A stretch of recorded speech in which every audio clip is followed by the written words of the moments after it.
नमस्कार साथियों, युवा स्टडी मंच पर आपका स्वागत है। मैं मिथुन मीना आज आपके लिए लेकर आया हूँ प्राचीन भारतीय इतिहास में एक बहुत ही महत्वपूर्ण टॉपिक गुप्त काल से कुछ महत्वपूर्ण प्रश्न जो परीक्षाओं की दृष्टि से बहुत ही महत्वपूर्ण है, कई बार एग्जामों में पूछे गए हैं। तो आइए हम यहाँ पर इनकी चर्चा करते हैं। गुप्त शासन के दौरान निम्नलिखित में से ऐसा कौन सा व्यक्ति था जो एक महान खगोल विज्ञानी और गणितज्ञ था? इसका राइट आंसर है दोस्तों आर्यभट्ट, ऑप्शन डी। अगला, गुप्त शासकों की सरकारी या दरबारी भाषा थी, तो क्या थी दोस्तों? Option D Sanskrit. संस्कृत गुप्त शासकों की सरकारी या दरबारी भाषा थी। इतिहासकार बी ए स्मिथ ने किसकी विजयों से प्रभावित होकर उसे भारत का नेपोलियन कहा? तो भारत का नेपोलियन किसे कहा जाता है दोस्तों? Option D Samudragupta. ये किसने कहा था? इतिहासकार बी ए स्मिथ। इसको याद रखना दोस्तों। भारत का नेपोलियन किसे कहा जाता है ये तो सभी को पता है, लेकिन किसने कहा था? बी ए स्मिथ ने। ठीक है। अगला, गुप्त वंश का वह राजा कौन था जिसने हूणों को भारत पर आक्रमण करने से रोका? हूण एक जनजाति थी जिसको भारत पर आक्रमण करने से किसने रोका था? देखते हैं ऑप्शन। इसका राइट आंसर है दोस्तों ऑप्शन सी स्कंदगुप्त। स्कंदगुप्त ने भारत पर हूण आक्रमण को रोका था। ठीक है। अगला देखते, गुप्त राजवंश किस लिए प्रसिद्ध था? गुप्त राजवंश किस लिए प्रसिद्ध था? तो ये कला और स्थापत्य के लिए प्रसिद्ध था। अपनी कला और स्थापत्य के लिए प्रसिद्ध था। अजंता अजंता कलाकृतियाँ किससे संबंधित है? अजंता की जो कलाकृतियाँ है वो किससे संबंधित है? तो किस काल से संबंधित है दोस्तों? ये बौद्ध धर्म या बुद्ध काल से संबंधित है, ऑप्शन बी। अगला, कवि कालिदास किसके राज कवि थे? कवि कालिदास किसके राज कवि थे? किसके शासन काल में कालिदास राज कवि थे? तो इसका राइट आंसर है दोस्तों ऑप्शन बी चंद्रगुप्त द्वितीय। विक्रमादित्य, ये उनकी उपाधि थी चंद्रगुप्त द्वितीय की। ठीक है, आगे देखते हैं। अजंता चित्रकारी का विषय वस्तु निम्नलिखित में से किससे संबंधित है? अजंता चित्रकारी का विषय वस्तु किससे संबंधित है दोस्तों? ऑप्शन बी बौद्ध मत। अगला, उत्तर गुप्त युग में जो विश्वविद्यालय प्रसिद्ध था, उत्तर गुप्त युग में जो विश्वविद्यालय प्रसिद्ध था, तो कौन सा विश्वविद्यालय प्रसिद्ध था दोस्तों? इसका ऑप्शन देखते हैं। कांची, तक्षशिला, नालंदा और वल्लभी। तो इसका राइट आंसर है दोस्तों नालंदा। उत्तर गुप्त युग में जो विश्वविद्यालय प्रसिद्ध था, तो कौन सा विश्वविद्यालय प्रसिद्ध था? नालंदा। ठीक है, आगे देखते हैं।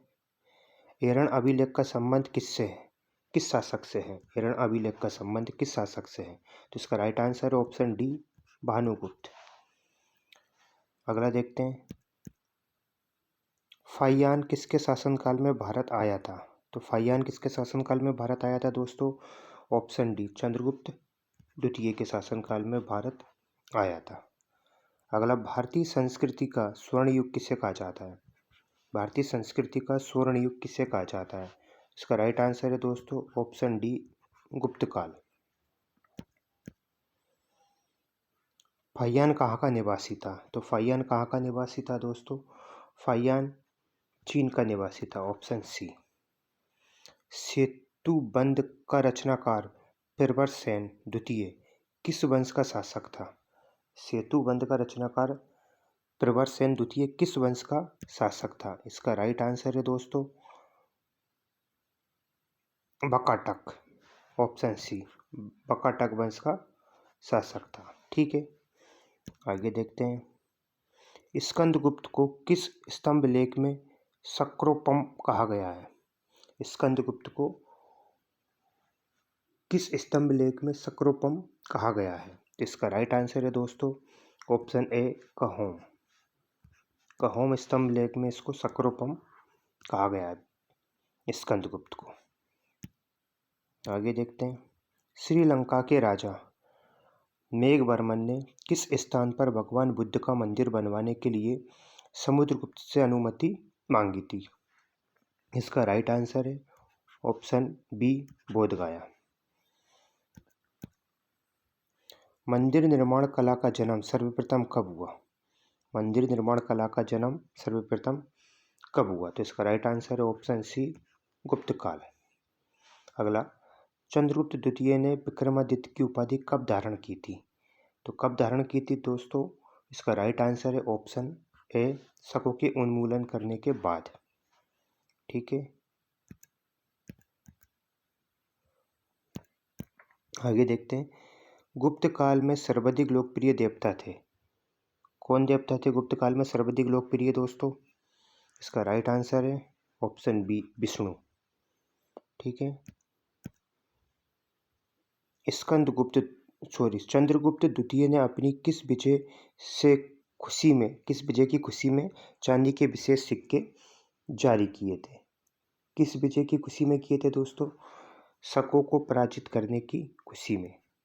ठीक है, चांदी के सिक्के जारी किए थे। अगला, महरौली जो कि दिल्ली में स्थित है, महरौली स्थित लोहा स्तंभ का निर्माण किस सदी में हुआ था? तो किस सदी में हुआ था दोस्तों? इसका 4वीं सदी में। जो दिल्ली में स्थित लोहा स्तंभ है उसका निर्माण 4वीं सदी में हुआ था। आगे देखते हैं। फाहियान और रहनसांग किन राज्यों को देखा? किन किन के राज्यों को देखा? फाहियान, ये विदेशी यात्री थे दोनों, फाहियान और रहनसांग। फाहियान चंद्रगुप्त विक्रमादित्य के शासनकाल में भारत आया था और रहनसांग हर्षवर्धन के शासनकाल में भारत आया था। इसका राइट आंसर है डी, धवंतरी थे। क्या थे?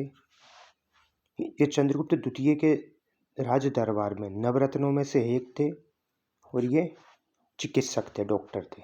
ऑप्शन बी, धवंतरी नवरत्नों में से एक थे, डॉक्टर थे, चंद्रगुप्त द्वितीय के राज दरबार से संबंधित थे। आगे देखते हैं। गुप्तकालीन शासन प्रणाली किस प्रकार की थी? तो किस प्रकार की थी दोस्तों? ये थी राजतंत्रात्मक। Option A. आगे बढ़ते हैं। फाहियान द्वारा रचित ग्रंथ फो कुआ की में निम्न में से किसका विवरण नहीं मिलता? जो इनका ग्रंथ था फाहियान का, फो कुआ की में किसका विवरण नहीं मिलता? तो इसका राइट आंसर है दोस्तों बौद्ध धर्म के सिद्धांतों का। इनका विवरण इसके ग्रंथ में नहीं मिलता, बाकी सबका मिलता है। बौद्ध राज्यों का मिलता है, गौतम बुद्ध के उपदेशों का मिलता है, बौद्ध मंदिरों, स्तूपों, विहारों का मिलता है, लेकिन सिद्धांतों का विवरण नहीं मिलता। अगला देखते हैं। गुप्त स्थापत्य कला का सर्वोत्कृष्ट मंदिर निम्न में से कौन सा है? गुप्त काल का सर्वोत्कृष्ट मंदिर कौन सा है? तो इसका राइट आंसर है दोस्तों देवगढ़ का दशावतार मंदिर। Option C. आगे देखते हैं। अजंता की गुफाओं में किन गुफाओं का निर्माण गुप्त काल में हुआ था? तो किन गुफाओं का निर्माण हुआ था दोस्तों गुप्त काल में? ऑप्शन सी, 16, 17 और 19 इन गुफाओं का निर्माण गुप्त काल में हुआ था। अगला देखते हैं। अमरकोश के लेखक अमर सिंह किस शासक के दरबार से जुड़े हुए थे? अमरकोश के लेखक कौन थे? अमर सिंह। और ये किस शासक के दरबार से जुड़े हुए थे? इसका राइट आंसर है ऑप्शन डी, चंद्रगुप्त द्वितीय के दरबार से। आगे देखते हैं। गुप्त संवत जो 319 से 320 को प्रारंभ करने का श्रेय किसे दिया जाता है? ठीक है, किसे दिया जाता है दोस्तों गुप्त संवत को प्रारंभ करने का श्रेय? इसका राइट आंसर है चंद्रगुप्त प्रथम। चंद्रगुप्त प्रथम को गुप्त संवत आरंभ करने का श्रेय दिया जाता है। चंद्रगुप्त प्रथम ने गुप्त संवत का प्रारंभ किस उपलक्ष्य में किया था? चंद्रगुप्त प्रथम ने जो गुप्त संवत प्रारंभ किया था वो क्यों किया था? तो अपने राज्यरोहण के स्मारक के रूप में, जब वो राज सिंहासन पर बैठा उस उपलक्ष्य में उन्होंने गुप्त संवत प्रारंभ किया था। धन्यवाद दोस्तों। आपको वीडियो कैसा लगा कमेंट बॉक्स में ज़रूर बताएं। धन्यवाद।